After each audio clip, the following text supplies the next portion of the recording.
What's happening, everyone? It's me again, Courtney, doing my predictions. This time it's for Strikeforce Miami, which is going to take place on Saturday the 30th of January, somewhere in Florida. I think, yeah, it's going to take place down there.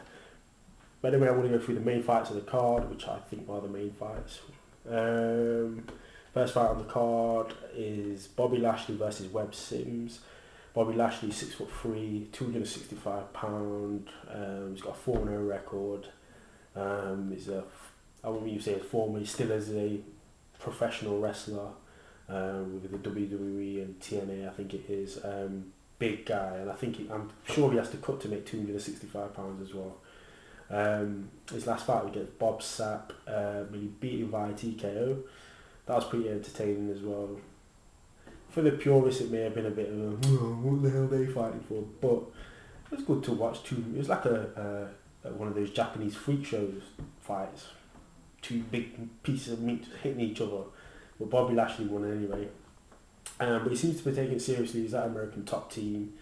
He's fought he's 4 fights. He's fought some, not decent guys, but he's fought experienced guy, Jason Guida. He's got a lot of experience, and Lashley beat him. So yeah, I like Lashley. I like the way he's going up and he's sticking with American top teams. That's his camp and everything like that. It looks quite good. And he's fighting Wes the Project Sims. I don't even call him the Project. I just call him the Mouth.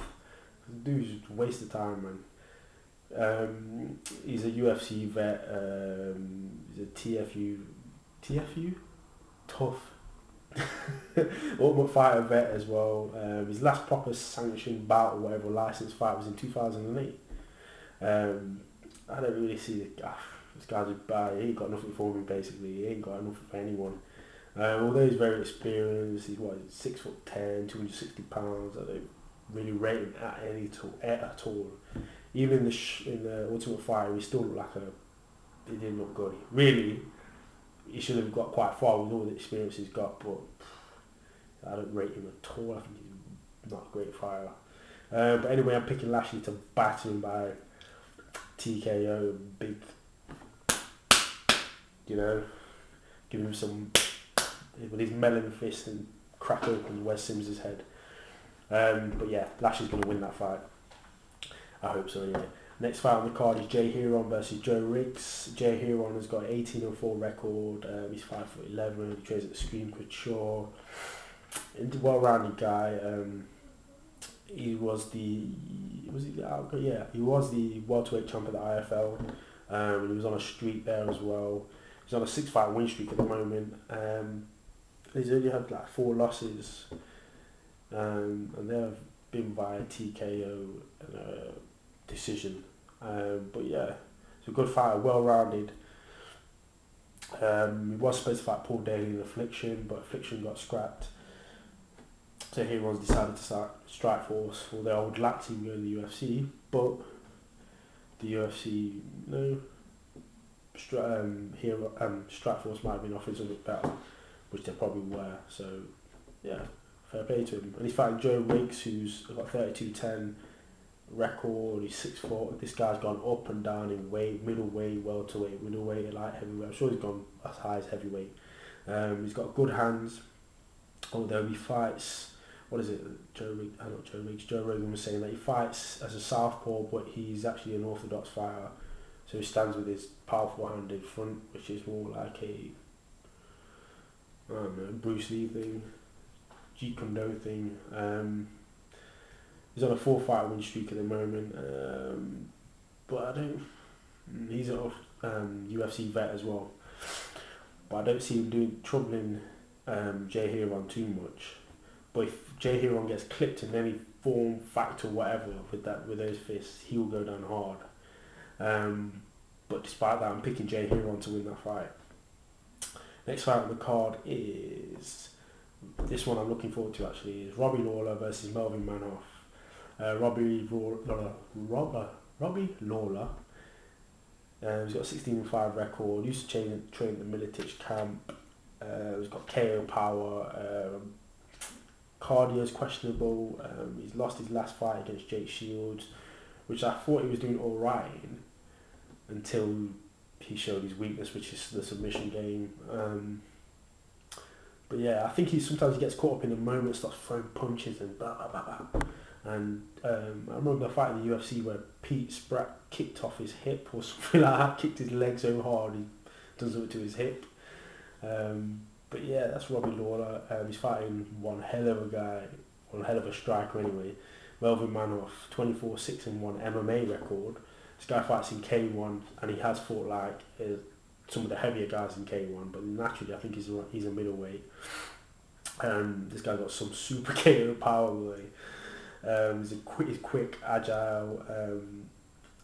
I watched him fight Cage Rage in London a few years, 3 or 4 years ago, and I just seen him maul somebody. I think it was Damian Riccio. He battered him, absolutely killed him.